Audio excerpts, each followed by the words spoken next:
আসসালামু আলাইকুম। প্রিয় দর্শক, আমার ধারণা আপনারা মোটামুটি সবাই স্বীকার করবেন যে এই যাবৎকালে আমাদের জীবদ্দশায় দেশের বিভিন্ন রাজনৈতিক দল তাদের যার যার অবস্থান, কখনো আওয়ামী লীগের অবস্থান ভালো হয়েছে, কখনো বিএনপির অবস্থান ভালো হয়েছে, এই দুটি আমরা দেখেছি, কখনো বা জাতীয় পার্টির অবস্থান ভালো হয়েছে।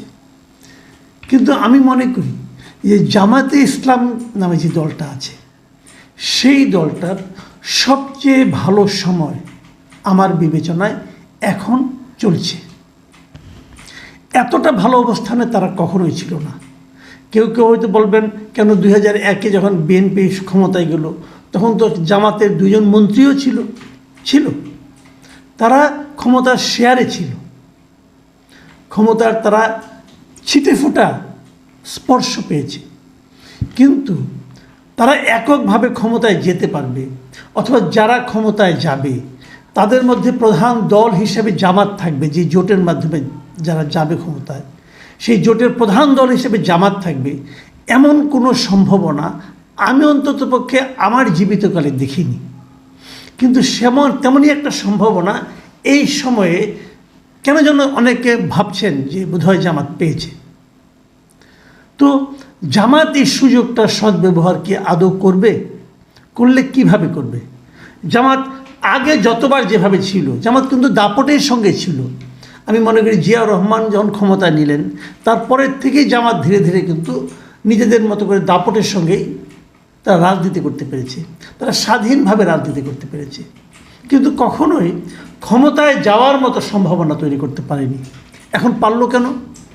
আমার বিবেচনায় পেরেছে এই কারণে যে তাদের উপর আমি মনে করি গত 15 বছর আওয়ামী লীগের যে সরকারটা ছিল তারা জামাতের উপর অন্যায় করেছে। এই অন্যায়টা দেশের সাধারণ মানুষ ভালোভাবে নেয়নি, যে কারণে যারা নাকি সবসময় নিপীড়িত থাকে তাদের প্রতি সাধারণ মানুষের এক ধরনের সিম্প্যাথি কাজ করে। সেই সহানুভূতি জামাতের জন্য একটা ইতিবাচক উপাদান হিসেবে যুক্ত হয়েছে। আরও একটা ঘটনা ঘটেছে।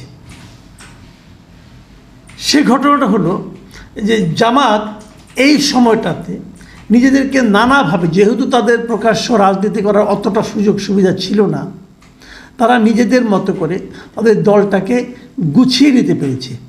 এবং গুছিয়ে নেওয়ার মাধ্যম হিসাবে তারা তাদের যে টেকনিকটা, যে বিভিন্ন জায়গায় বিভিন্ন সেক্টরে নিজেদের লোকগুলোকে তারা স্থাপন করতে পেরেছে, বসাতে পেরেছে। শিবির ছিল অন্য চেহারায় ছিল, ছাত্রলীগের মধ্যে শিবির ঢুকে গিয়েছিল, তারপরে তারা রাজনীতির সঙ্গে ছিল এবং তাদের নীতিগত যে আদর্শের ব্যাপারটা সেটাকে তারা চালু রাখতে পেরেছে এবং সব জায়গায়, প্রশাসনের সমস্ত জায়গায় তারা এই কাজগুলো করতে পেরেছে, যার সুফল তারা এখন পাচ্ছে। এখন দেশের গুরুত্বপূর্ণ জায়গায় জামাত তাদের যে প্ল্যান্টেড যে ক্যারেক্টারগুলো আছে সেগুলোকে বসাতে পেরেছে এবং তারা এখন সব জায়গায় এক ধরনের প্রভাব বিস্তার করছে। তার মানে পরিবেশটা